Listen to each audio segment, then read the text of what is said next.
lance l'enregistrement.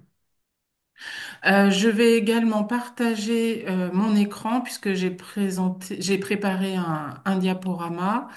Est-ce que là, voilà, ça devrait le faire. Hop, ici. Est-ce que vous voyez le diaporama? Oui. Oui. Oui, oui. Ok, super. Alors, tout d'abord, vous présentez rapidement l'association Résilience, donc qui est une association nationale de prévention des risques naturels et technologiques majeurs pour les entreprises et les activités agricoles. Même dans nos statuts, on a les risques majeurs et tout risque signifiant pour les activités économiques. Mais on est vraiment centré sur les risques majeurs. Et nous sommes un collectif d'experts dans différents domaines qui vont de la santé-sécurité au travail jusqu'à donc la prévention des risques majeurs et tout type de risques avec des personnes qui sont très spécialisées sur le risque incendie, sur le risque inondation. Et donc, l'idée, c'est d'éviter le cloisonnement et de favoriser les approches transverses dans un contexte où les situations sont plus complexes en matière de catastrophe. Vous le voyez dans l'entête que j'ai reprise de notre site internet, que vous pourrez visiter à la fois deux axes d'action principaux, que sont les formations professionnelles pour les dirigeants, les salariés et les acteurs de la prévention des risques majeurs qui interviennent auprès des activités économiques, et le Résiscore, donc un audit label d'évaluation du niveau de préparation des entreprises. J'en parlerai un peu plus loin. Alors, parler de quelques chiffres, c'est ce que je souhaite faire là en avant-propos de la conférence concernant les entreprises. Autant vous dire que ce n'est pas quelque chose d'aisé. Il n'y a pas tant de chiffres en fait qui concernent purement les activités économiques en lien avec les risques majeurs, notamment au regard des bilans par rapport aux catastrophes. Il faut vraiment aller chercher beaucoup de documentation et les critères voilà, d'analyse de ces chiffres ne sont pas évidents. Ce qui est à peu près clair, c'est qu'on compte à peu près 1 million d'entreprises en France et par rapport au nombre de communes qui sont identifiées comme étant inondables en France, on extrapole le chiffre en disant qu'il y a à peu près un salarié sur trois qui se situe en zone inondable et on sait par contre de manière de manière certaine qu'il y a près de 700 sites Céveso seuil haut en France et donc presque autant de plans de prévention des risques technologiques, c'est-à-dire des servitudes d'utilité publique qui vont avoir des conséquences sur les riverains et parmi ces riverains, les entreprises. Donc, au niveau territorial en France, des centaines de milliers d'entreprises sont concernées par les risques majeurs. La question, c'est le savent-elles? Au niveau du coût des catastrophes, là, je me suis basée sur une étude qui a été faite par la CCI France en 2021, qui avait notamment évalué que le coût des catastrophes naturelles en France pour les entreprises était de 2,4 milliards d'euros. Pour les TPE et les PME, environ 30% d'entre elles ont dû réduire leur activité ou fermer temporairement en situation de catastrophe en 2021. Donc pour l'impact sur l'agriculture, là aussi on a des pertes annuelles moyennes qui sont de 5 à 6 milliards d'euros par an dues à des phénomènes climatiques extrêmes. Voilà. Et en 2020, on a eu 2,4 milliards d'euros dus à des événements climatiques extrêmes là aussi. Donc je pose ces chiffres, mais entre nous, je trouve que c'est des chiffres qui sont tellement considérables qu'il n'est pas évident d'identifier ce que concrètement ça veut dire pour une entreprise. Et pourtant, ces chiffres seraient utiles à connaître. Alors, ce qui est d'usage de savoir, c'est que le montant moyen des dommages par entreprise quand il y a une catastrophe a été évalué à peu près à 30 000 euros. Donc, tout catastrophe confondue, tout type d'entreprise confondue, etc. Donc là, le chiffre paraît relativement faible. Donc, vous voyez que entre des chiffres énormes que l'on a par rapport à des bilans annuels et des petits chiffres qui sont comme ça à l'unité, il n'est pas évident dans l'argumentaire d'identifier et de trouver les bons chiffres pour même convaincre les entreprises de s'engager dans la prévention des risques majeurs. Donc, toute ma présentation, là, va vous montrer un petit peu ce qui existe en termes de prévention et quelque part les limites. Et là, je trouve que, voilà, depuis que nous travaillons sur ces sujets, au niveau de l'association et même avant, eh bien, nous constatons qu'il n'est pas aisé d'avoir des chiffres clés pour les activités économiques. Par exemple, également pour l'usine Lubrizol à Rouen en 2019, donc là, il a été évalué à un montant de perte en euros de 50 millions d'euros pour les entreprises locales. Il y a eu également, et ça, comme autre aussi répercussion, en dehors de Lubrizol, hein, justement, les catastrophes ont des conséquences sur les chaînes d'approvisionnement avec la possibilité d'interrompre les flux. Or, on sait aujourd'hui que dans une économie mondialisée, eh bien, ces chaînes d'approvisionnement sont cruciales pour les activités économiques. Et là, il y a eu, donc, avec ce rapport, près de 50% des entreprises françaises qui ont dû faire face à des ruptures de stock à la suite de catastrophes naturelles ou technologiques. Pour le coup, c'est vraiment un chiffre très important. Et on voit bien aujourd'hui, et là ce n'est plus à démontrer, que les catastrophes ont des impacts non seulement sur les biens, sur les personnes, mais évidemment sur l'activité des entreprises. Euh, la prise de conscience des enjeux d'informer, de sensibiliser les activités économiques date à peu près d'une dizaine d'années. Et il se trouve que dans le cadre de mes activités, nous avions mené une expérimentation à l'endroit des activités économiques exposées aux risques industriels. S'en est suivi plusieurs documents et articles, dont un dans Le Monde de 2019, où justement les associations qui traitent de ces questions de risques industriels majeurs et de leur impact sur les activités évoquaient qu'il n'y avait pas d'accompagnement technique et financier et administratif suffisant pour ne serait-ce que mettre en œuvre les PPRT, et que du coup, très peu d'acteurs économiques s'engagent concrètement dans les démarches destinées à protéger leurs salariés, les visiteurs, lorsque celles-ci n'affichent pas une réelle ignorance. Ce constat, au niveau de l'association Résilience, hein, où les adhérents sont en contact direct et quotidien avec des activités économiques, c'est un constat que l'on fait toujours. Et la mise en œuvre du Résiscore, le label que l'on développe, permet aussi de le constater. Et donc, je vais poursuivre la conférence avec vous pour essayer de vous montrer pourquoi finalement il y a cette difficulté finalement pour les entreprises de s'engager dans la prévention des risques majeurs, pour bien sûr identifier des pistes d'action et de solutions pour pallier ce constat. Donc, s'engager sans attendre, hein, c'était un des axes de présentation de cette conférence. Oui, mais est-ce si simple pour les entreprises? Alors, tout d'abord, ce que l'on constate de manière globale, c'est que le mode opératoire pour aller vers les entreprises, quels que soient les acteurs, n'est pas chose aisée. Il existe bien entendu des dispositifs pour prévenir les risques majeurs qui concernent les collectivités, les services de l'État et les pétitionnaires, hein, les riverains et les entreprises.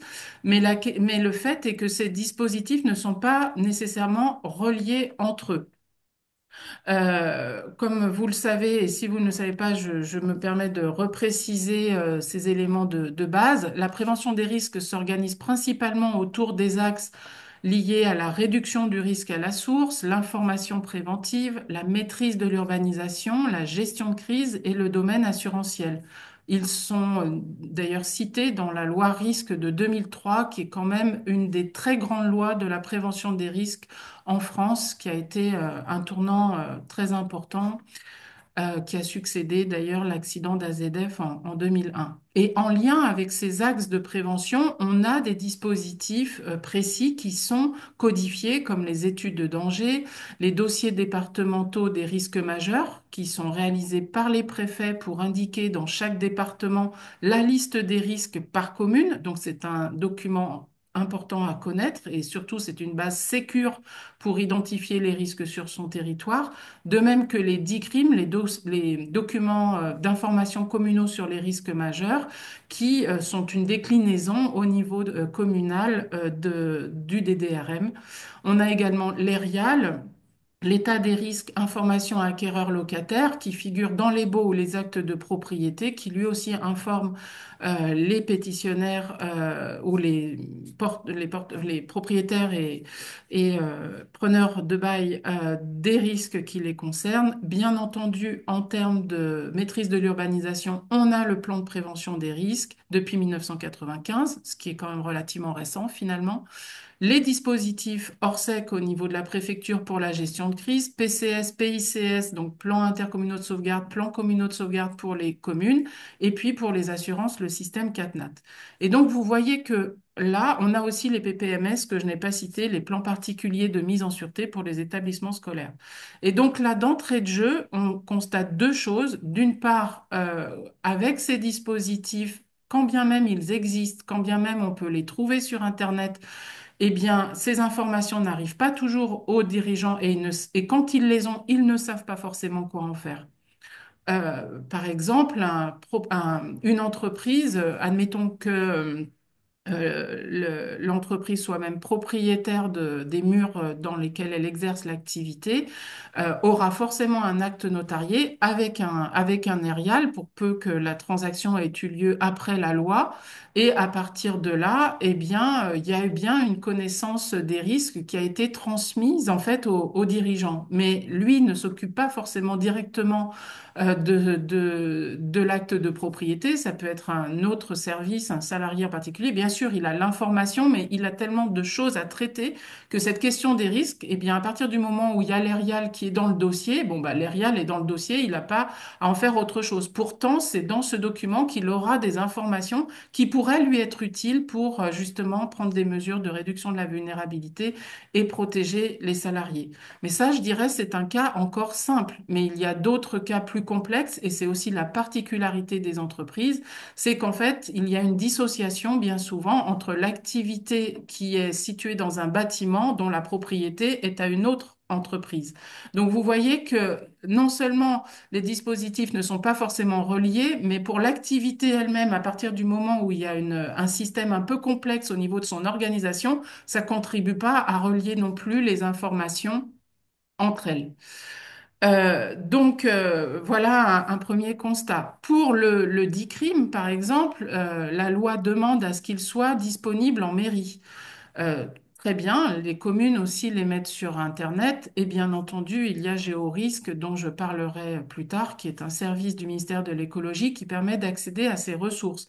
Donc là aussi, diffuser l'information sur l'existence de ces contenus est essentiel parce que la plupart des entreprises ne les connaissent pas et quand bien même elles les connaîtraient, encore faut-il qu'elles aillent les chercher alors même qu'elles représentent des bases fondamentales pour avoir une information sur laquelle baser une action. Donc, c'est en tout cas là ce que ça montre. Et il se trouve que les participants à ces conférences sont principalement des prescripteurs de contenu, hein, que ce soit des experts ou des collectivités ou autres. Eh bien, vous voyez qu'on a un rôle important à jouer pour avoir pour favoriser en fait l'accès de l'information aux personnes qui en ont besoin. Donc voilà, hein, je donnais deux exemples justement pour les RIAL ou le DICRIM, ils ne conduisent pas nécessairement à l'information des salariés, par exemple, qui auraient, comme le citoyen, besoin de connaître les risques auxquels ils sont exposés, puisqu'ils travaillent sur un territoire communal particulier.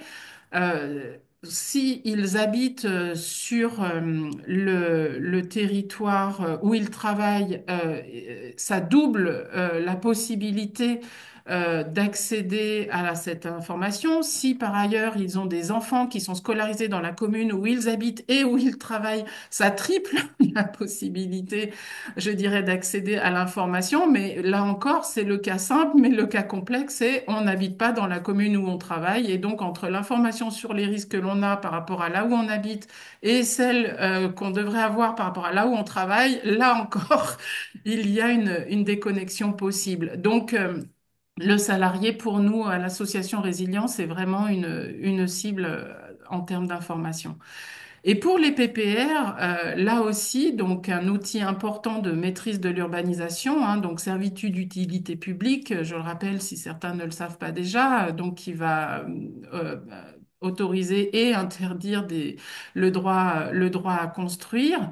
Là aussi, eh bien, quelque part, ce document va avoir un impact sur la dimension constructive, donc sur les bâtiments d'activité, neufs ou existants, et selon les risques. Et cette existence de contenu va être donc utilisée au moment où l'entreprise, le dirigeant, va soit construire un bâtiment neuf, soit faire des travaux d'extension.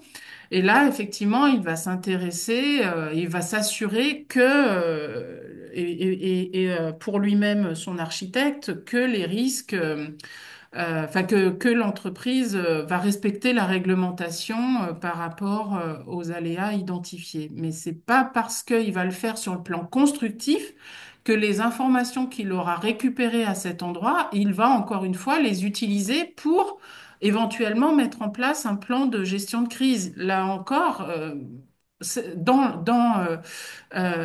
il n'est pas indiqué la règle dans les PPR, il n'est pas indiqué de réaliser des plans de gestion de crise, sauf exception, et je vais y venir tout de suite. Il y a, de mon point de vue, et en tout cas j'ai identifié trois exceptions principales.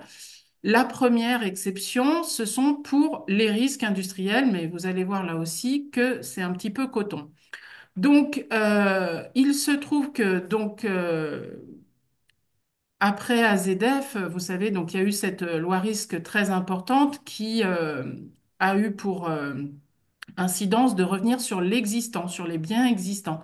C'est-à-dire que non seulement les biens futurs allaient devoir se protéger en respectant une réglementation constructive, mais les biens existants, pour les biens existants, des travaux doivent aussi être réalisés.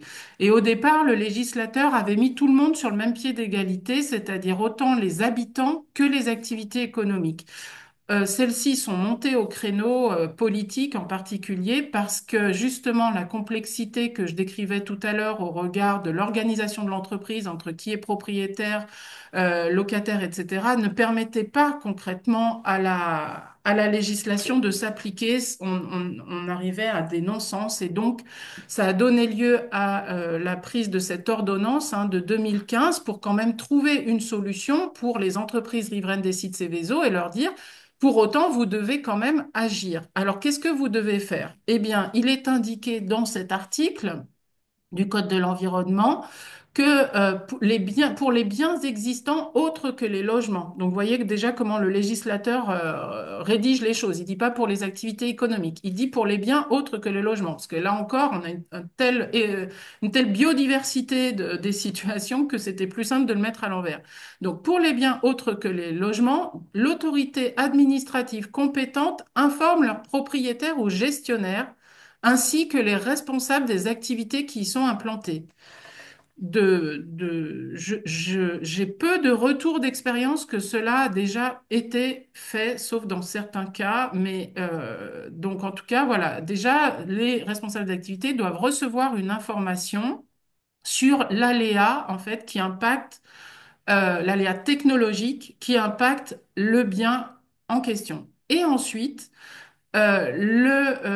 ces personnes, donc gestionnaires, responsables d'activité, mettent en œuvre leurs obligations en matière de sécurité des personnes dans le cadre des réglementations qui leur sont applicables et donc code du travail, code de la construction, etc. Ces mesures peuvent consister en des mesures de protection, de réduction de la vulnérabilité ou d'organisation de l'activité. Là, quelque part, bon, si déjà elles ont l'information sur l'aléa qui concerne le bien et si elles connaissent la réglementation qui leur sont applicables, le code du travail, on va y venir, eh bien, on peut dire elles vont prendre des mesures. Mais en fait, enfin, je dirais que la plupart des entreprises ne savent pas appliquer cet article.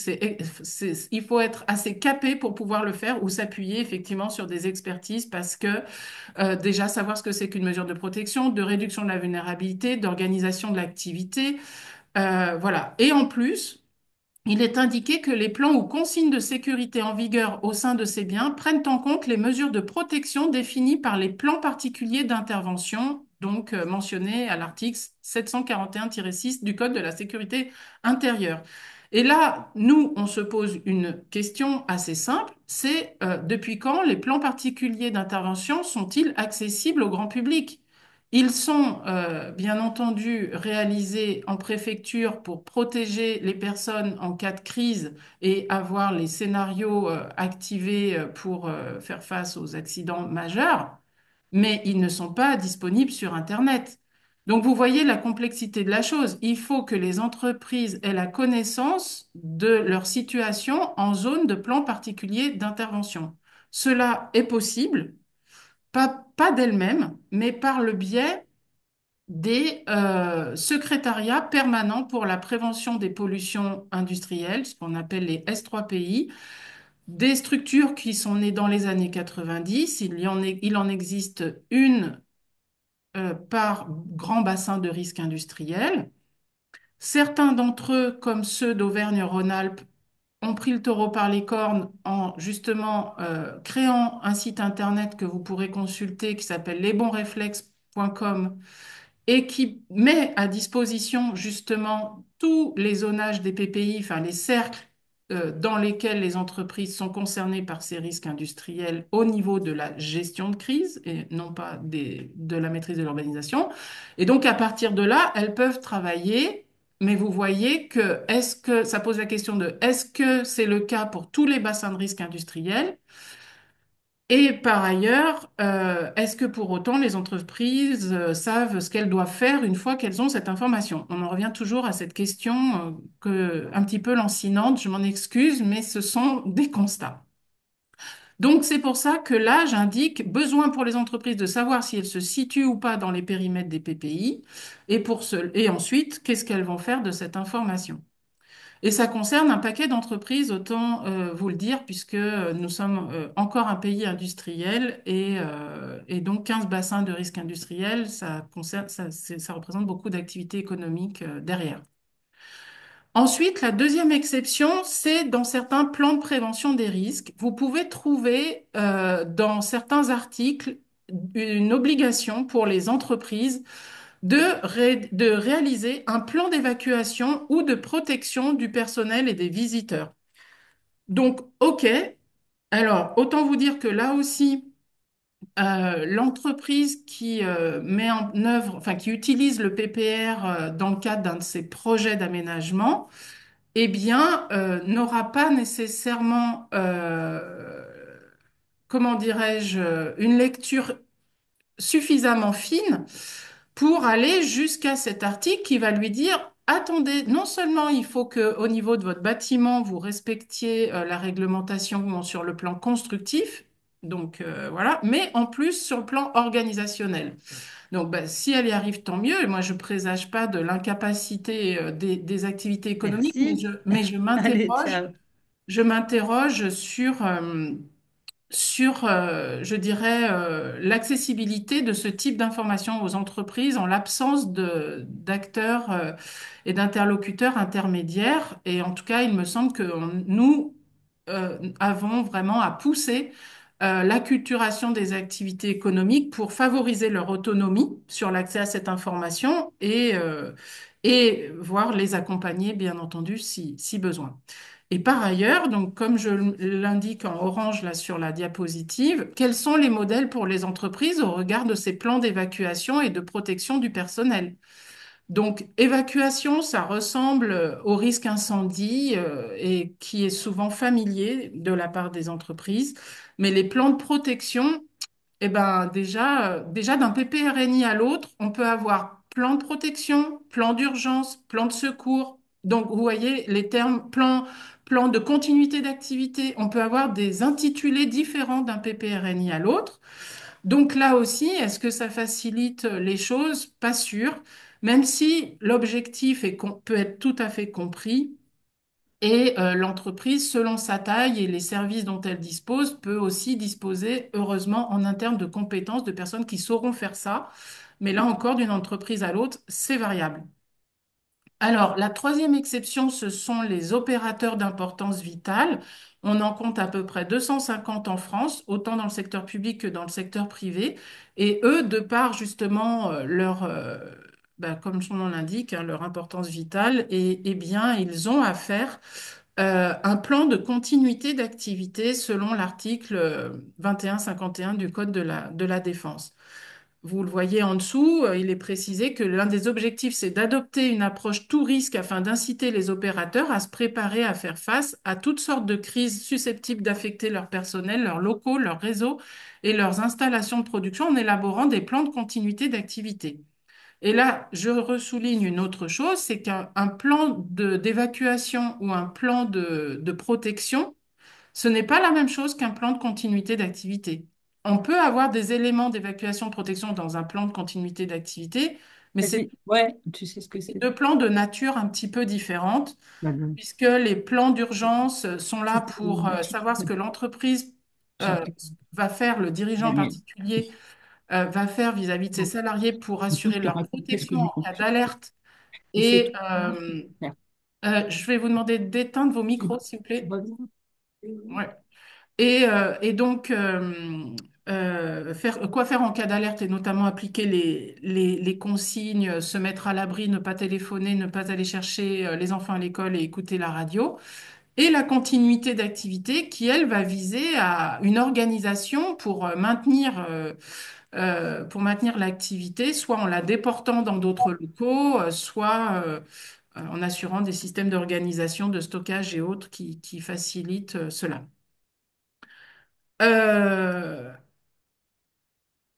alors, je mets pour finir sur cette partie, je termine en disant que à ce jour, il nous semble qu'il y a un peu trop de place à l'interprétation de ce que doivent faire ou non les activités économiques.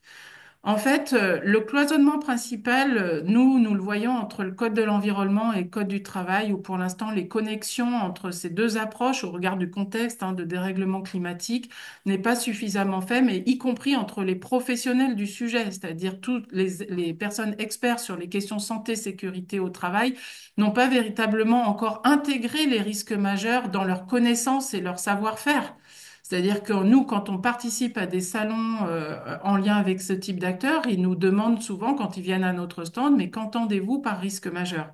Donc on voit bien que bon, la terminologie est pas évidente et en tout cas n'est pas forcément bien connue. Et en ce qui concerne le Code du travail et les obligations du dirigeant, euh, elles sont simples en soi. Il doit prendre des mesures nécessaires pour assurer la sécurité, protéger la santé physique et mentale des travailleurs.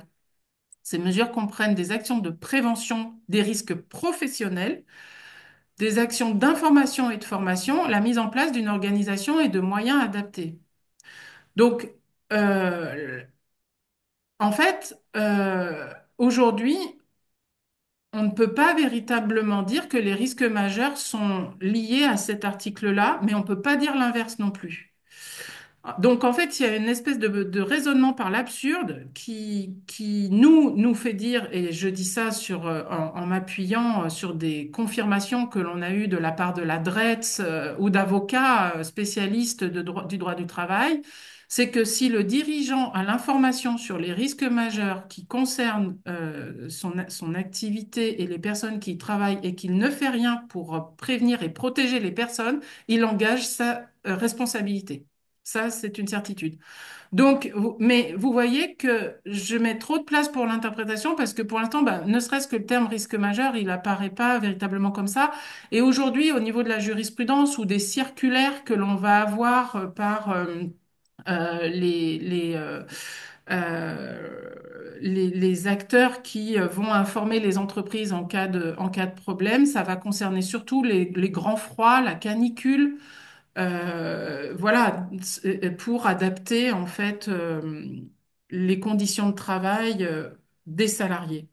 Pour le reste, c'est pas si évident, mais c'est une base cependant, et en tout cas pour notre part, nous nous appuyons donc sur cet aspect pour sensibiliser bien sûr les dirigeants.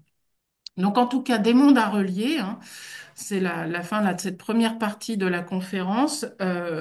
Entre les réglementations qui concernent plusieurs codes, code de l'urbanisme, code de la construction, code de la sécurité intérieure, code de la défense, code de l'environnement, code du travail. Donc voilà, et un bon exemple déjà de lien qui est fait aujourd'hui, mais vous voyez que c'est récent, entre le Code de l'environnement et le Code du travail, c'est le décret du 3 mai 2023, donc sur la création de référents risques naturels dans les DROMCOM. Et bon, il nous semble qu'il serait très utile que ce soit, qu'il y ait des référents dans toutes les entreprises, euh, y compris dans l'Hexagone et pour tous les risques. Parce que voilà, nous savons que le nombre de catastrophes augmente et leur intensité également. Euh, alors, avant de passer à la deuxième partie, je souhaiterais laisser un peu de place aux questions, aux échanges. On peut prendre 10 minutes si vous avez des questions de compréhension ou autres par rapport à ce qui vient d'être dit. Moi, je voulais apporter des choses sur les nouveaux règlements. Oui, Donc, depuis décembre 2022, il y a deux directives. La directive REC, résidence d'entité critique, qui en fait remplace les OIV.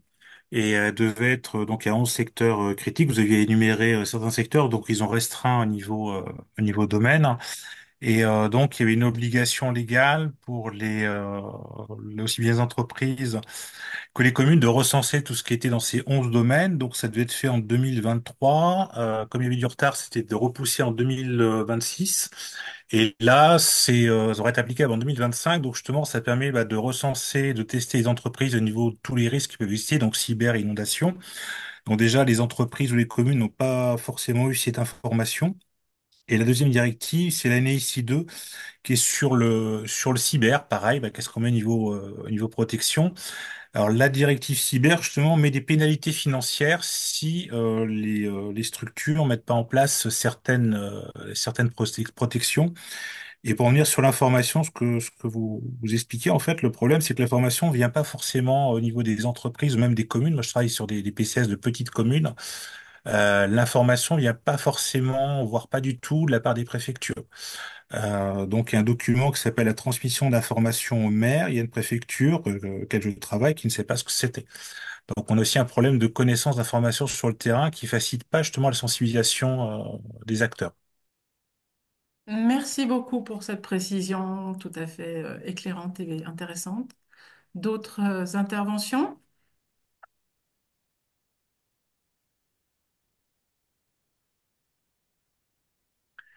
Alors,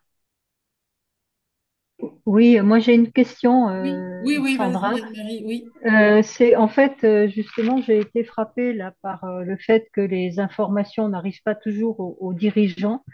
Donc il y a bien deux sujets dedans. Il y a le sujet de l'information de l'entreprise en général et puis il y a le sujet des liens internes à la société en fait. Donc, pour le premier sujet qui est l'information à l'entreprise en général, que font les CCI en fait, puisque normalement ces organismes sont censés se faire le relais auprès des entreprises d'un certain nombre d'informations. Après, sur les liens internes à la société, là, je suis un petit peu plus démunie.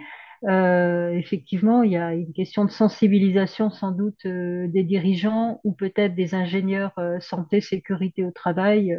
Ouais, voilà, donc Euh, donc, on va aborder, je pense, ce type de sujet dans la suite. Mais voilà, c'était surtout par rapport au rôle potentiel des CCI que je m'interrogeais. Oui, alors je n'en ai pas une connaissance exhaustive, mais parmi les constats que nous avons pu faire, c'est que effectivement, selon les territoires, des CCI sont plus ou moins actives, donc aux côtés des activités économiques pour les accompagner à faire face à ce type de risque sur différents plans, à la fois le plan de la connaissance et le plan pré-techniques, notamment en relayant l'information sur les risques majeurs, en leur proposant des diagnostics ou des autodiagnostics de vulnérabilité. La CCI du Var a été assez pionnière dans ce domaine et d'autres CCI dans le Vaucluse ou d'autres ont pris aussi ce parti de proposer aux entreprises ce type d'état des lieux. Euh, les CCI interviennent aussi sur le plan financier en cas de catastrophe pour aider les entreprises à, je dirais, faire face notamment par rapport aux questions de manque de trésorerie liées à la rupture de l'activité. Voilà, il y a différents axes, il y a des dispositifs dans les CCI qui existent sur ces aspects-là qui sont très concrets. Les CCI se mobilisent aussi en cas de catastrophe. On l'a vu dans le Nord-Pas-de-Calais, elles étaient très actives pour là aussi aider à chiffrer les pertes d'activité, pour, j'imagine aussi les accompagner par rapport aux assurances. Et en tout cas, elle se faisait point de contact euh, pour les entreprises en cas enfin, en période de sinistre, avec des personnes dédiées aux côtés aussi des établissements de bassin versant et autres. Donc, je pense que leur amplitude d'action peut varier d'une CCI à l'autre. Par contre, il existe quand même des dispositifs d'aide assez pratiques sur le plan administratif et financier qu'elles proposent. Et puis, il y a aussi, elles ont un organisme de formation. J'ai pas regardé dans le détail ce qu'elles pouvaient proposer par rapport à tout aspect de l'urbanisation à la gestion de crise. J'ai pas encore fait ce travail-là. Euh, mais ça reste intéressant à regarder. D'autres questions ou remarques?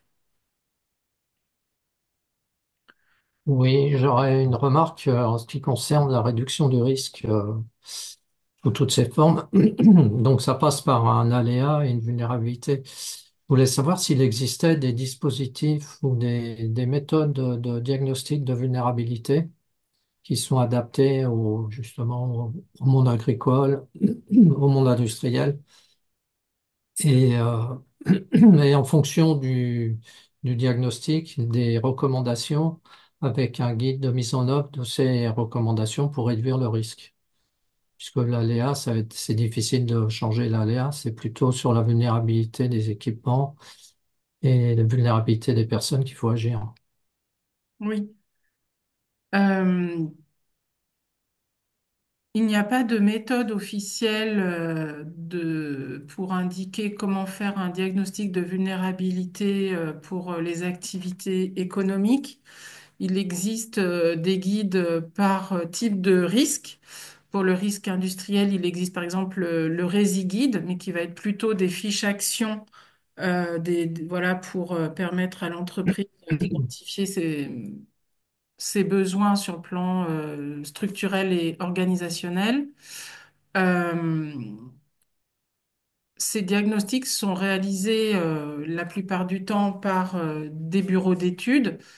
Euh, et qui ont leur propre méthode en fait d'analyse de ces vulnérabilités. Il y a eu en fait, j'aurais envie de dire des débuts de guides. Enfin, il y a des bouts de guides. Il y avait eu un guide dans les années 2000 après les inondations de Sommières.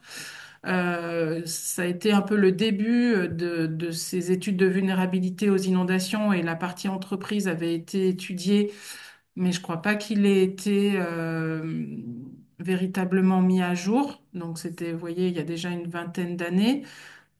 Comme je disais, certaines CCI proposent en fait des autodiagnostics, donc quand même des méthodes pour évaluer la vulnérabilité des activités. Voilà, on a en fait ça et là différents aspects, mais pas Il véritablement n'y a, de il y a guide pas de officiel. standard.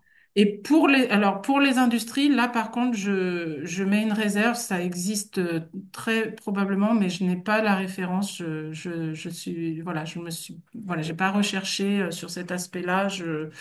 C'est dommage qu'il y avait des personnes de l'INERIS qui s'étaient inscrites à la conférence, elles auraient pu certainement répondre, mais par contre, je peux faire la recherche après la conférence et essayer de répondre et vous envoyer l'information. Oui. Je dis ça parce que je réalise des diagnostics de vulnérabilité sismique et on est basé. Excusez-moi, j'ai un problème. Donc, oui, je dis qu'il existe des méthodes de calcul de score sismique et cyclonique, mais donc ça serait intéressant de développer d'autres méthodes et de les standardiser. Oui, tout à fait. Voilà, bon, c'était ma réflexion. Oui, enfin, ça suppose de faire une recherche un peu spécifique, effectivement, même par type de risque. Il est possible qu'il y ait des guides un peu précis. Et par type Oui, d'activité, même là aussi. Après, je parle pas de tout ce qui est justement les études de danger, c'est des formes d'études de vulnérabilité. Là, c'est spécifique aux installations classées. Bon, bah là, oui, c'est codifié, c'est précisé, mais ça. je pense que vous parliez peut-être après toutes les autres types d'entreprises, on n'a pas véritablement de méthode ad hoc nomenclaturée, si j'ose dire. Oui, c'est le problème, c'est qu'il n'y a aucun standard, quoi. Comme vous disiez, chaque bureau d'études a sa propre Oui. méthode Mm. et puis il ne la partage pas.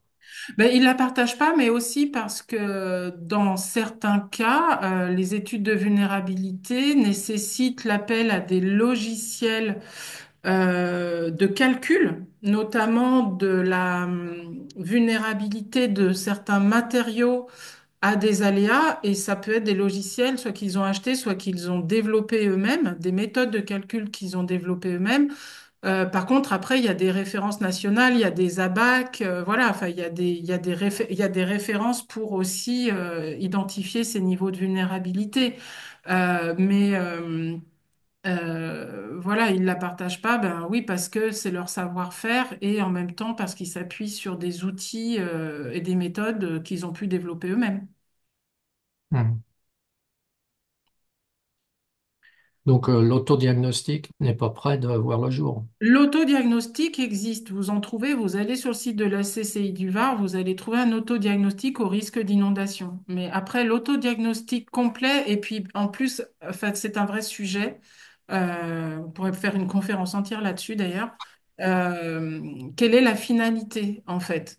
Euh, La finalité, et, c'est de et, réduire le risque, donc proposer des recommandations pour modifier la vulnérabilité et puis le mettre en œuvre. Donc après, il faut développer un guide qui propose une liste de recommandations et comment mettre en œuvre ces recommandations pour réduire le risque. Oui, C'est un, mais c'est après, un- il y a différents niveaux de vulnérabilité et en fait, il y a la vulnérabilité, il y en a au moins deux, organisationnelle et structurelle.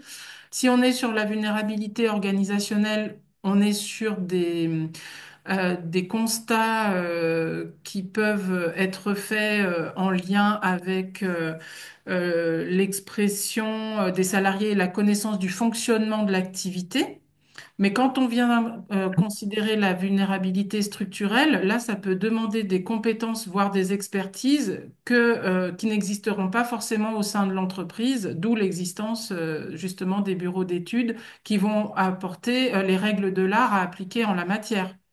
Voilà, en fait, après, s'il s'agit de savoir, d'identifier les ouvrants, par où l'eau peut rentrer, pour ensuite mettre des bâtards d'eau, des clapets anti-retour, oui, l'entreprise peut le faire. Est-ce que pour autant ce qu'elle aura identifié va suffire, va être pertinent, va être efficace? Euh, Ouais. ben là, je dirais que Mhm. c'est pas certain. De faire appel à un tiers expert, ça permet de garantir cela un petit peu plus. Donc, tout dépend en fait du niveau de fiabilité souhaité par l'entreprise. Elle peut s'engager par elle-même et trouver ça et là des méthodes Bien sûr. sur lesquelles s'appuyer. Mais pour avoir une approche, je dirais, assez globale fiabiliser l'appel à des personnes qui ont ces compétences et qui sont formées, les architectes aussi, semble adapté.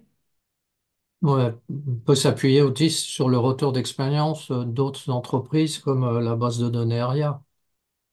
Ça peut être une piste, ça peut être une piste. Mais encore une fois, voilà, tout dépend. Si c'est rentré dans le sujet, c'est une chose. Je vous donne un exemple. Là, typiquement, on a une entreprise avec un responsable QSE qui, suite aux inondations du Nord-Pas-de-Calais, je dirais, pensait se lancer, enfin, commencer justement à défricher un petit peu ce sujet, mais il s'est vite rendu compte qu'il était limité dans ses compétences et il s'est rapproché de l'association Résilience qui a justement ce rôle de pivot pour l'orienter vers des experts qualifiés qui pourront au moins lui dire si ce qu'il fait, c'est adapté ou pas. Pas forcément faire à la place, mais au moins avoir un regard extérieur de personnes qualifiées.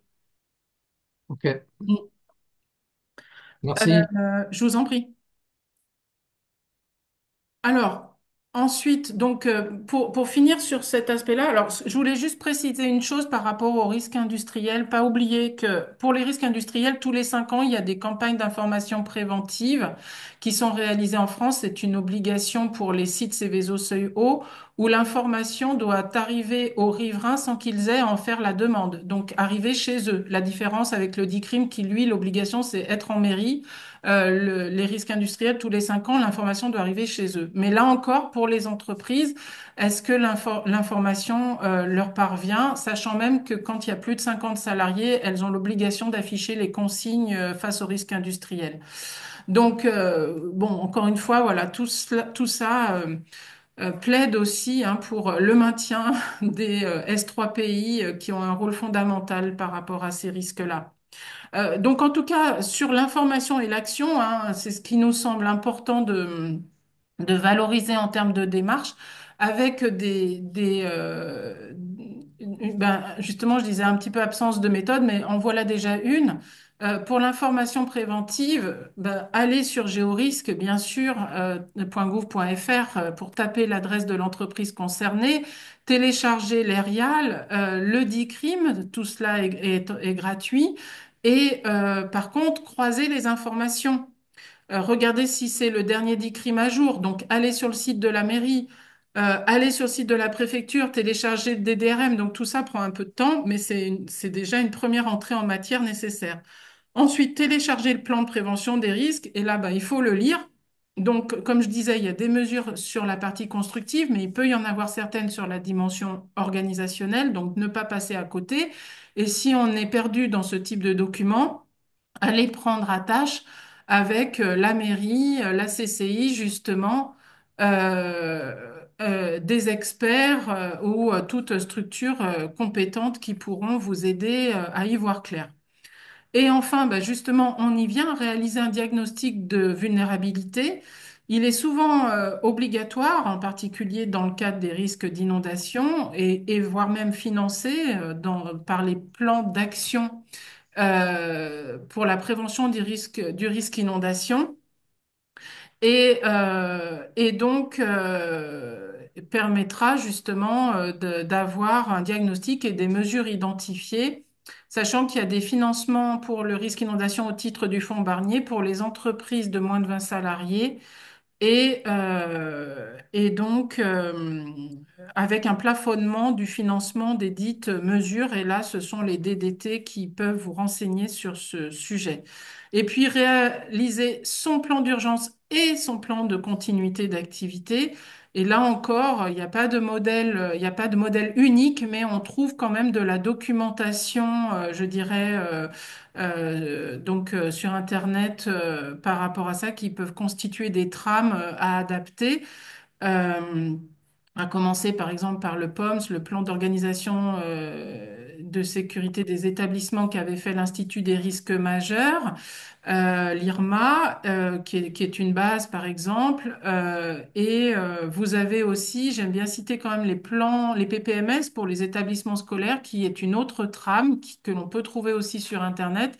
Et il y a bien sûr aussi, on peut même croiser avec les trames qui concernent les plans communaux de sauvegarde. Mais bon, voilà, tout ça demande à la fois du temps et quand même des compétences pour pouvoir s'y retrouver. Alors j'ai vu qu'il y a quelqu'un de l'INERIS qui est arrivé et c'est intéressant par rapport à cette question. Y a-t-il des standards pour réaliser des études de vulnérabilité face aux risques majeurs? Est-ce que la personne de l'INERIS qui est là peut peut-être prendre la parole et apporter des éléments des compléments de réponse par rapport à ça?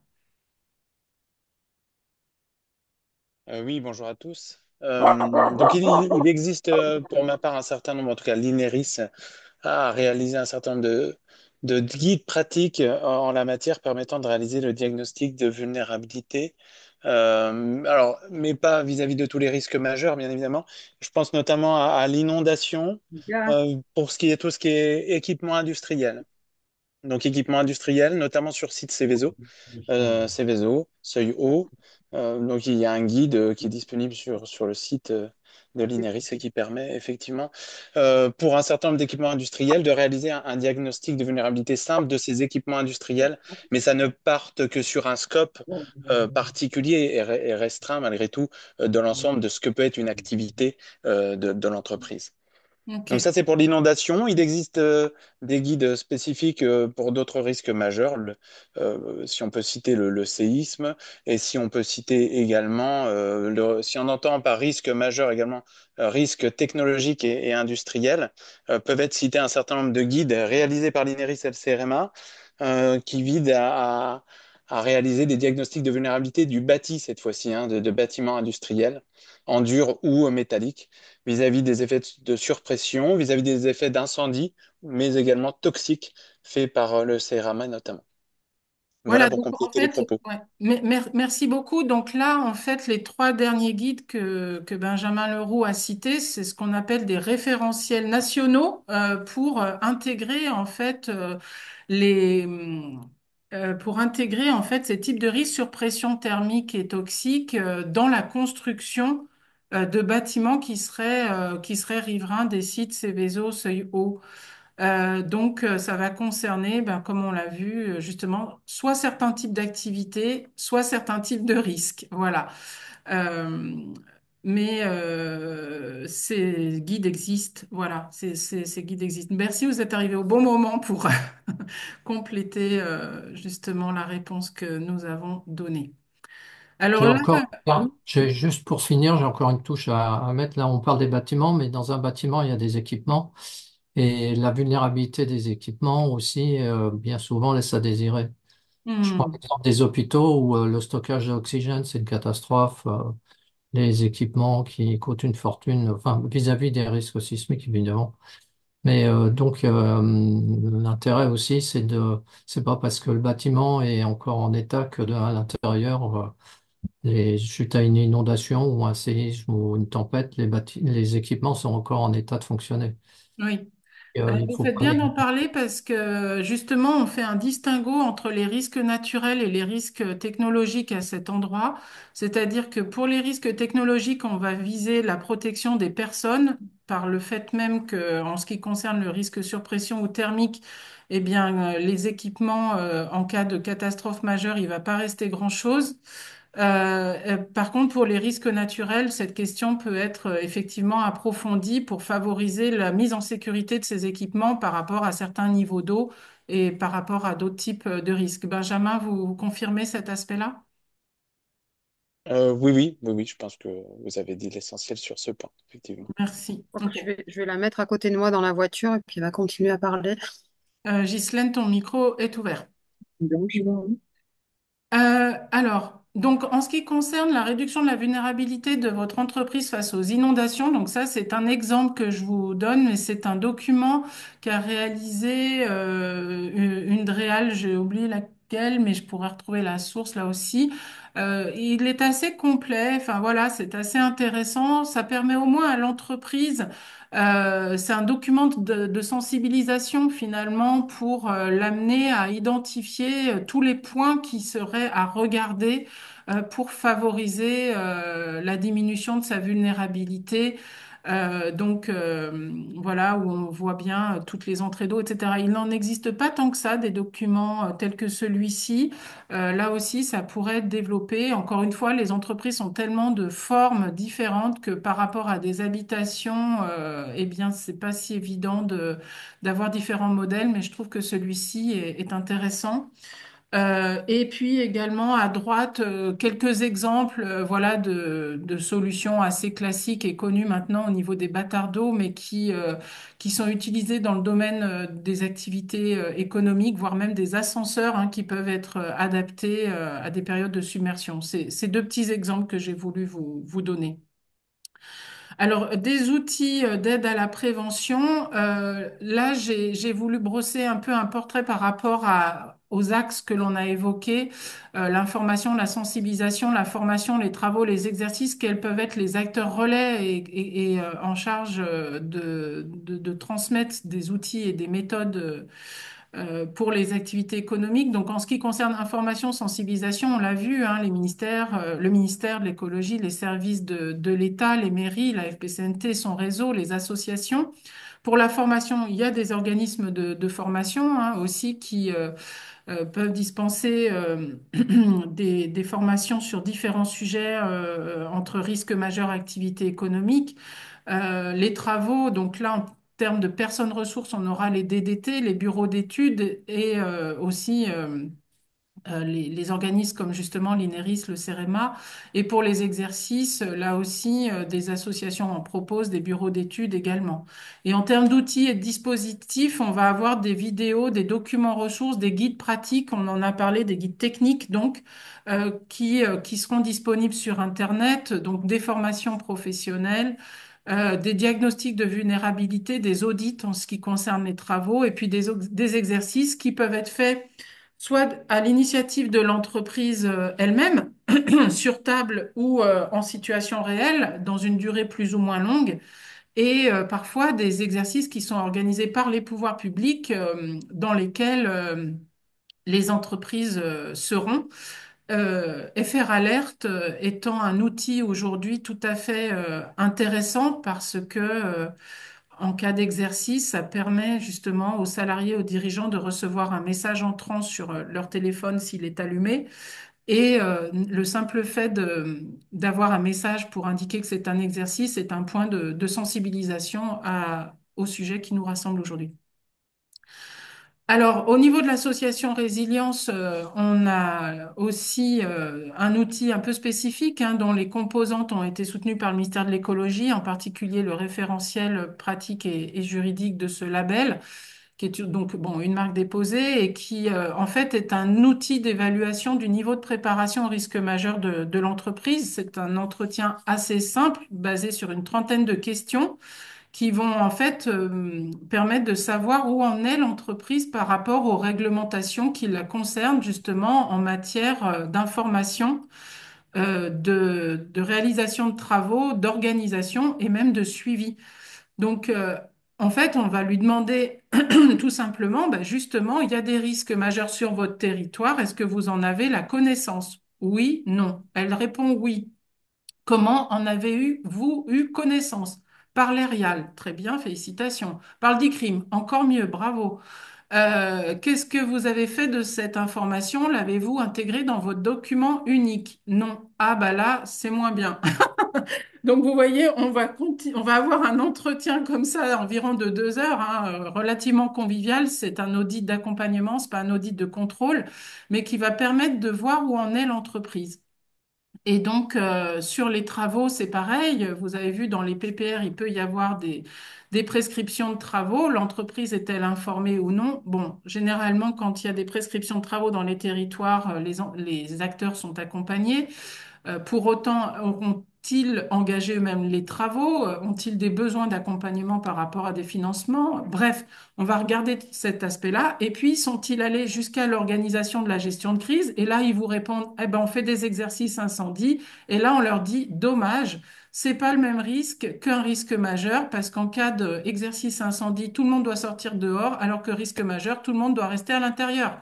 Donc, en fait, on est aussi dans le cadre de ce Résiscore, dans un temps de sensibilisation de l'entreprise. Et au travers de cet entretien, on va identifier les points forts, les points faibles, et ensuite transmettre un avis à dire d'experts et proposer derrière un plan d'action pour aider l'entreprise à justement bien avoir le fil conducteur de ses démarches, qu'elle ne soit pas perdue comme ça entre les informations dont elle dispose et les actions qu'elle a à réaliser.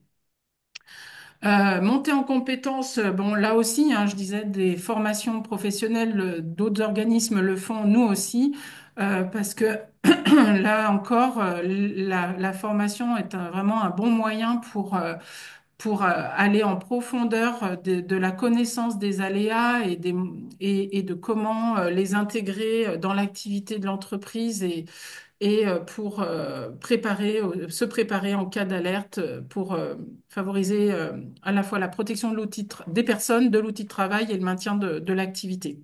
Et donc l'association est certifiée Calliope depuis décembre dernier. Je ne sais pas si ça appelle des questions de votre part. On peut prendre 1 ou 2 minutes, sinon je passe au rétexte du Nord-Pas-de-Calais.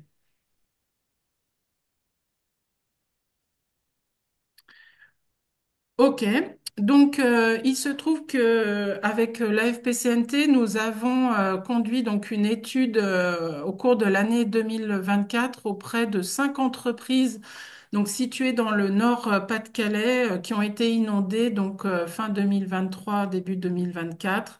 Et nous remercions l'AFPCNT pour sa confiance et nous avoir soutenus dans la réalisation de ce travail qui nous semblait essentiel pour prendre la mesure de ce qui se passe pour des activités économiques quand elles sont impactées. Et autant vous dire que ce n'a pas été facile d'entendre en fait le désastre et le désarroi dans lequel elles se sont trouvées. Et nous espérons que, au travers de notre échange, cela pourra nous inspirer pour les accompagner mieux et davantage. Donc, vous avez sur votre droite une image donc de la zone d'activité de l'Aliane qui se trouve non loin de Boulogne-sur-Mer et donc qui a été très fortement inondée à 4 reprises. Vous avez sur votre gauche la carte des 2 bassins versants, donc encore une fois entre Boulogne-sur-Mer et Saint-Omer. Saint-Omer, donc c'est la vallée de l'Aa, la rivière en question, et la Liane donc à droite, et les petits ronds avec un point noir, c'est les entreprises que l'on a auditées qui sont à la fois du secteur industriel et du commerce. Au niveau du secteur de la Liane en particulier, donc c'est une zone qui a fait l'objet d'une révision du plan de prévention du risque inondation en 2021. Et justement, c'est un exemple de cette non-continuité entre un dispositif de maîtrise de l'urbanisation et quelque part la préparation à la gestion de crise, puisque les entreprises nous ont indiqué que finalement, après cet état de fait, hein, l'identification des aléas, des hauteurs d'eau prévisibles, les entreprises n'avaient pas eu d'accompagnement particulier en lien avec cette nouvelle information. Les entreprises savaient qu'elles étaient en zone inondable. Ce secteur, comme bien d'autres en France, a été, je dirais, aménagé et le cours d'eau canalisé dans l'idée que cela suffirait pour préserver les constructions des inondations. Avant celle de 2023, les entreprises avaient pu avoir quelques centimètres d'eau dans leurs bâtiments et sans que cela n'amène de démarches supplémentaires en termes de résilience organisationnelle. Elle pensait, avec les constructions existantes et en même temps vieillissantes, que cela leur suffirait. Donc là, vous avez le type d'entreprise. Donc on est dans un secteur où l'imprimerie est assez développée et l'industrie aussi. Donc on a interviewé donc Siba Imprimerie, Cérès, Pro Armature, Calige et la boucherie de l'A. On est à plus de 2000 salariés au total sur ces 5 entreprises. Et donc, vous voyez que les hauteurs d'eau varient entre 20 centimètres et 1,45 m d'eau. Une eau qui n'est pas restée longtemps dans les entreprises. Elle est arrivée vite, elle est partie vite. Enfin, en fin de journée, pour la première inondation, les entreprises avaient eu l'alerte par la mairie que le secteur allait être inondé. À 22 heures, il y avait quasiment pas d'eau dans l'entreprise. À 4h30 du matin, pour l'entreprise Calige, ils avaient 1,45 m d'eau. Et 4h30, ils le savent parce qu'un fournisseur, c'est une laverie industrielle, apporter du linge à laver, et ben, il n'a pas pu, évidemment, aller jusqu'au bout de sa démarche. Donc, vous voyez aussi comment les entreprises s'y sont prises pour réorganiser leur activité dans l'urgence en même temps qu'elles géraient la crise en lien avec leurs bâtiments. Donc, certaines n'ont pas pu déporter leur activité. C'est le cas de l'imprimerie, c'est le cas de Cérès également. Pour Pro Armature, donc c'est une entreprise qui est organisée en groupe au niveau national. Donc, eux, ils ont pu déporter leur activité dans le département du Rhône. Pour Calige, ils ont pu le faire avec leurs salariés à peu près 1 heure de route à la ronde dans deux entreprises qui faisaient partie également du même groupe et ils le faisaient donc en déport d'horaire également puisque ils allaient sur des sites où des salariés travaillaient déjà et donc il fallait qu'ils puissent eux intervenir sur des horaires libres, créant ainsi une tension sociale euh, malgré toute la bonne volonté des uns et des autres. Et quant à la boucherie de la Haye, il n'a pas eu beaucoup d'eau, mais il en a eu quand même avec des outils impactés. Mais il a pas eu, il a juste eu un arrêt d'activité provisoire, temporaire. Voilà. En ce qui concerne donc ce retour d'expérience, comme Ghislaine le disait tout à l'heure, le rapport complet sera en ligne sur le site de la FPCNT prochainement. Nous avons retenu différentes thématiques pour faire un certain nombre de constats et tirer des enseignements. En ce qui concerne la situation post-crise, il y a un besoin d'écoute en fait des salariés, des cadres dirigeants, de soutien et d'accompagnement. En fait, la partie humaine, elle est quand même essentielle et les personnes ont vécu quelque chose d'extrêmement stressant. Elles n'étaient pas préparées. Elles ont eu 4 fois de suite ce phénomène. Donc, cette dimension de reliance humaine, elle est quand même très importante. Donc, je dirais l'accompagnement oui, psychologique d'une certaine manière, psychosociologique, n'est pas à négliger dans le post-catastrophe. En ce qui concerne les relations acteurs privés, acteurs publics, dans ce cas de figure-là, c'est vrai que les entreprises nous ont dit qu'elles n'avaient pas, en tout cas pour la Liane, vu les services de secours au moment de l'inondation et se sont senties quand même assez livrées à elles-mêmes. Ça a été évoqué. Et par ailleurs, donc, comme on évoquait, pas de continuité entre le PPRNI et un accompagnement, notamment sur la dimension gestion de crise. Donc, en fait, nous, ce que nous souhaitons faire passer comme message, c'est que au niveau des collectivités, les entreprises sont vraiment intégrées dans la préparation à la gestion de crise de manière systématique. Voir uniquement les riverains habitants n'est pas suffisant, d'autant plus que les gens bah, sont au travail la journée, quand même la plupart d'entre eux. Donc, c'est vraiment essentiel, en fait, d'intégrer les activités économiques dans la mise en œuvre des PCS, ce que font bien des communes, hein, c'est pas ce que je veux dire non plus. Mais, euh, mais il semble qu'il y ait encore un peu de discontinuité par rapport à ça. Sur la dimension résilience organisationnelle, donc il y a vraiment un enjeu pour les entreprises à préparer les salariés pour éviter l'épuisement physique et psychologique. Euh, Là encore, on s'interroge sur le fait de plaider pour l'obligation pour les entreprises d'avoir un plan d'urgence, en fait. De même qu'on a un plan incendie, si elles avaient l'obligation de mettre en place un plan d'urgence risque majeur, peut-être que ce serait plus simple. C'est une question qu'on laisse en débat. Et en tout cas, pour l'instant, le législateur ne s'en empare pas. Sur la partie résilience structurelle, l'idée, c'est effectivement d'aborder la résilience structurelle de manière globale au niveau des zones d'activité. C'est en cours hein, par rapport au secteur là que l'on a vu. Il y a eu cette catastrophe a été l'occasion d'identifier des écueils en termes d'aménagement. C'est assez complexe. En même temps, les phénomènes étaient exceptionnels dans leur importance. Mais en tout cas, les entreprises peuvent être tentées de monter des murs pour protéger leurs bâtiments. Et en fait, cela interviendrait sur le cours d'eau, sur le débit de l'eau. Donc, l'approche territoriale, elle est nécessaire. L'option du départ pour les entreprises, elle n'est pas à éluder.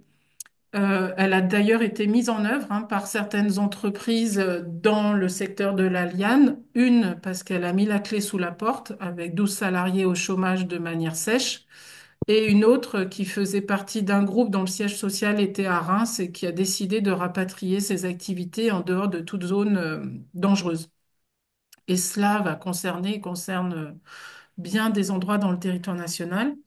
Enfin, sur l'accompagnement au changement par les collectivités, donc l'accompagnement, il est attendu. Voilà, le dérèglement climatique pose la question de la mutation des territoires, la dangerosité de l'aléa évolue et les acteurs privés ne sont pas suffisamment accompagnés en conséquence.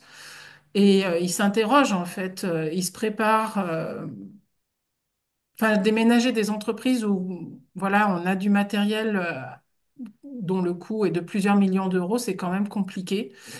En même temps, comment avoir des visions à moyen, long terme et transformer les territoires, ça a des impacts financiers énormes, mais, et sociologiques aussi, puisque bah, les salariés sont aussi sur place. Donc, cette réflexion, elle a été menée en profondeur avec les risques technologiques, hein, puisqu'on est revenu sur l'existant. Il y a eu des mesures, par exemple, d'expropriation d'activités, mais peu, par rapport au nombre qui était prévu, ont véritablement abouti parce que déménager une entreprise, c'est pas facile pour plein de raisons. Donc, maintien de l'entreprise en zone inondable, ben voilà, si tel doit être le cas, eh bien, c'est comment on s'assure que les personnes et l'outil de travail sera protégé. Et là encore, la réglementation, ben, elle est aussi faite à l'échelle pour les PPR d'une zone entière et animée par le préfet et par l'État. Donc, quelle approche, je dirais, plus fine est-il possible pour en fait voir quels travaux, quels aménagements faire sur les entreprises existantes pour leur maintien ou pas. Donc on voit en tout cas que les réponses uniques sont pas évidentes entre le positionnement des entreprises qui ont leur propre stratégie et celle de l'État en termes de protection face aux risques majeurs. Il y a besoin d'échanges et de débats autour de ça. Voilà ce que je voulais vous dire pour cette séquence. Il est 14h24. On a encore quelques minutes d'échange et de débat. Je vous remercie pour votre écoute et votre attention. Et je vous écoute pour des questions ou autres.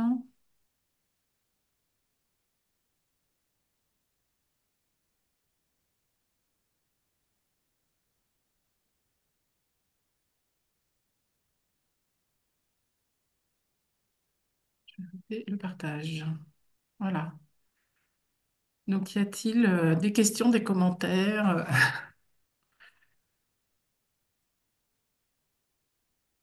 Oui, Pascal Pierre-Louis de la Fédération des parcs numériques. À ce jour, il y a combien de d'experts sur l'outre-mer? Je ne sais pas du tout. Ah, Je ne sais pas du tout. Ce serait bien de le savoir. Et sur quel domaine ils sont compétents. Nous en connaissons entre la FPCNT, Résilience, d'autres acteurs, un certain nombre, mais le nombre précis, exact, je ne sais pas. Quelqu'un d'accord. parmi nous a-t-il un début de réponse? Moi, je reviens de Mayotte. Enfin, je reviens. J'étais au mois de septembre à Mayotte. J'ai fait les diagnostics de vulnérabilité sismique et cyclonique de l'hôpital. Mais donc, j'interviens un peu partout dans le monde. Là, je vais aller à Jérusalem, à Séoul. Je travaille sur Haïti en ce moment, sur les risques inondations cycloniques sismiques. Et, donc voilà, je travaille avec principalement avec Ginger. C'est un gros bureau d'études qui traite la mécanique des sols, l'environnement, le confort thermique, etc., les énergies renouvelables. Vous posiez Très cette... bien. Merci. Vous posiez cette question par rapport à... Pour quelle raison? Ben, on est membre de la FPCNT déjà, et puis c'est le travail qu'on est en train de mettre en place sur l'ensemble des territoires, puisque nous sommes basés en Martinique, Guadeloupe, Guyane, Réunion, Mayotte. On travaille beaucoup sur Saint-Martin et Saint-Barthélemy.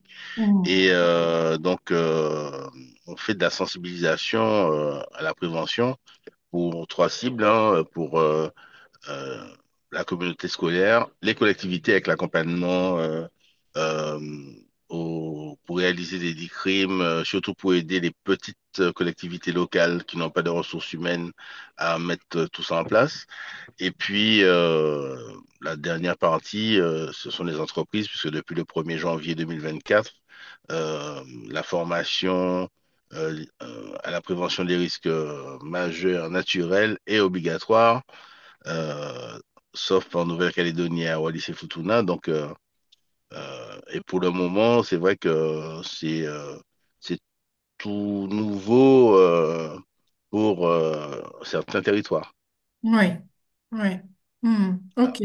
Bon, en tout cas, on note votre besoin d'identifier les acteurs ressources sur ces territoires qui seraient soit déjà compétents, soit à aider pour monter en compétences et aller au contact des entreprises, si je comprends bien. Voilà, c'est ça. De toute façon, on a des demandes, hein, comme l'interlocuteur de précédent. Il y a des besoins, par exemple, sur la collectivité du Lamentin, où ils sont sujets à des glissements de terrain depuis à peu près 3 semaines. Et je sais que la mairie est en recherche de spécialistes. Ils veulent installer des capteurs pour essayer justement de prévenir un, un, un nouveau éboulis ou glissement de terrain. Mhm. Ok. Voilà. Ok, très bien. Ben, nous le notons et nous reviendrons vers vous pour vous aider à identifier ces réponses. Sauf erreur, on se voit d'ailleurs en février normalement. Voilà, tout à fait. Pour info, j'ai travaillé avec Ginger sur Agadir. On a passé un peu plus d'un an à faire les diagnostics. Enfin, le but, c'était d'établir des cartes de risque majeurs sur les risques inondations, tsunami, séisme, glissement de terrain et éboulement de terrain. Et au bout d'un an et demi de travaux, le rapport a été félicité. Ok, Voilà. Très bien. merci. D'autres questions ou remarques? Non, moi, je voudrais revenir peut-être sur le Resiscore dont tu as parlé, pour dire que nous l'avions testé ensemble il y a 2 ans et demi. On a fait un retour hein, vers les entreprises qui avaient bénéficié à froid donc de cette audit pour voir le bénéfice et je crois que les retours plébiscite hein, le fait que cet audit, comme beaucoup d'audits, a été l'impulsion d'une vraie réflexion en profondeur et on a voulu d'ailleurs se l'imposer à nous-mêmes, cet audit. Et donc, la FPCNT a été auditée au mois de juillet l'année dernière et tant au niveau de la préparation de l'audit que finalement de ce regard externe, comme l'a dit Sandra, qui se fait dans un climat bienveillant et où on est vraiment dans l'échange et la réflexion commune, bah, voilà, ça nous a donné pas mal de pistes pour progresser, nous remettre en cause. Donc j'invite vraiment tous ceux qui sont là à essayer de bénéficier de cet audit. C'est pas très consommateur en temps, les bénéfices sont forts. Et puis peut-être à promouvoir notamment sur les territoires ultramarins ce type d'outils. Oui, merci, Ghislaine. Pour compléter d'ailleurs cet audit, nous le réalisons en direct auprès d'activités économiques ou dans le cadre de partenariats avec certaines collectivités qui développent les programmes d'action de prévention inondation. Et dans ce cas, ça permet d'aller avec la collectivité au contact des entreprises. Anne-Marie, à toi la parole. Oui, merci. J'avais une petite question en fait, Oui. justement sur le dernier exposé pour Mhm. savoir, Sandra, si le fait de réaliser finalement cet ensemble d'audits sur une même zone industrielle apporte des éléments complémentaires, par exemple des modes communs, des choses comme ça, plutôt que faire des diagnostics entreprise par entreprise. C'est voilà, c'est une question que je me suis posée en t'écoutant Tu parles pour les sur. diagnostics de vulnérabilité ou Oui, pour c'est les ça. scores? C'est ça pour, enfin pour le Résiscore en fait, le Oui. fait de le faire un peu globalement sur un ensemble de secteurs, est-ce que ça apporte, enfin, est-ce qu'il y a une plus-value à le faire sur un ensemble en fait d'entreprises par rapport à le faire individuellement? Est-ce que voilà. Ben, je pense que, alors, pour l'instant, même si on l'a fait sur un territoire, on n'a encore pas eu cette démarche de le faire sur une zone d'activité, je dirais, sur une seule, en fait, et prendre, mettons, 50% des entreprises à Hmm. auditer avec le Résiscore, mais on attend que ça. Parce que, et c'est donc, je dirais, ça fait partie de nos projets, c'est certain. Euh, Parce que voilà, je pense que comme tu le dis, il y a certainement des leçons en termes de mode opératoire, enfin Hmm. des grandes lignes, des grands constats transversaux qui apparaîtraient en matière de diffusion de l'information, en matière de préparation globale au niveau de la zone d'activité et, et enfin, et de réalisation de travaux. Après, disons que le Résiscore, à la différence des diagnostics de vulnérabilité, va couvrir tous ces aspects, c'est-à-dire autant information préventive que gestion de crise. Mais par contre, ce que tu as dit existe sur la partie diagnostic de vulnérabilité par rapport à des travaux. C'est-à-dire les syndicats qui accompagnent les activités pour qu'elles fassent des travaux de réduction de la vulnérabilité face au risque d'inondation ont souvent cette approche comme ça par zone d'activité. Oui. Encore une fois, on n'est que sur un risque et que sur une approche qui est l'approche travaux. Alors que Résiscore, voilà, c'est tous les risques et c'est aussi information et gestion de crise. Oui, oui, parce que en fait, j'imaginais qu'il peut y avoir en fait des mises en commun d'un certain nombre d'outils mis à Bien disposition au sûr, niveau des entreprises d'une même zone, etc. Elles mais peuvent se c'est clair, secourir mutuellement. Enfin bon, je c'est pense clair. qu'il y a, et je pense Après, qu'avec le Résiscore qui est très complet, c'est peut-être, voilà, ça peut Ouais, être intéressant. Mais bon, ouais. alors, comme l'a dit je le Sandra, ferai. on avait en perspective hein, de l'expérimenter sur une zone d'activité. On n'a pas pu.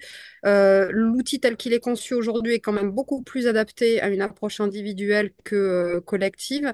Ce qui pourrait être intéressant, c'est qu'il y a un gestionnaire de zone d'activité qui impulse la démarche et qui, en simultané, ces résiscores qui soient étudiés entité par entité et qui a ensuite une réflexion commune. Mais le résiscore n'est pas un outil, selon moi, hein, pour l'avoir vu de près pour faire une démarche à l'échelle d'une zone. Il faudrait qu'il soit adapté. Par contre, le compléter avec la rencontre des voisins, des éléments qu'on a pu tester hein, sous ces formats d'ateliers, notamment avec l'Orme et la mairie de Gonfreville-Lorcher dans le Nord, peuvent être intéressants. Mais voilà. En tous les cas, Oui, oui, il y a du tronc commun sur la zone d'activité, mais l'outil n'est pas adapté. oui. Peut-être je vois que le temps est écoulé, Sandra. Oui, peut-être juste, pardon, Justine, sur cet dernier aspect.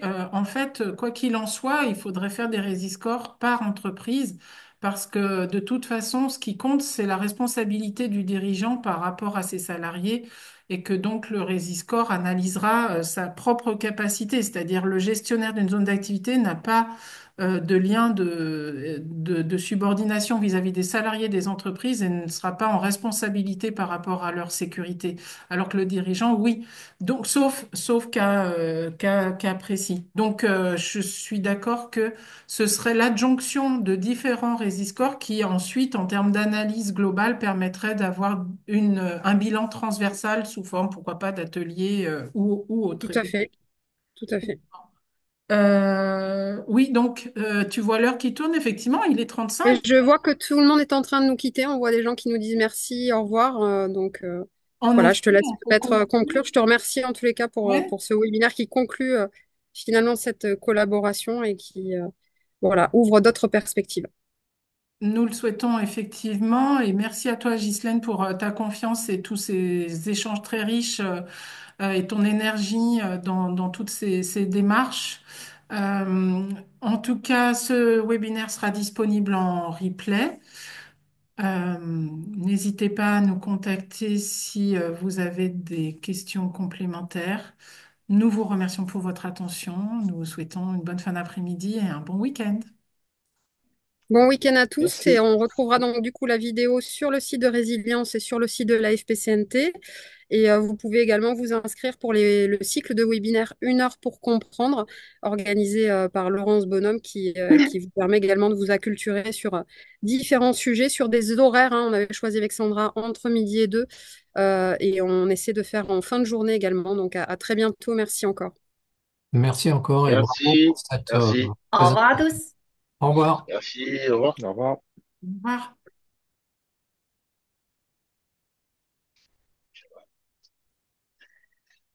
Et nous aurons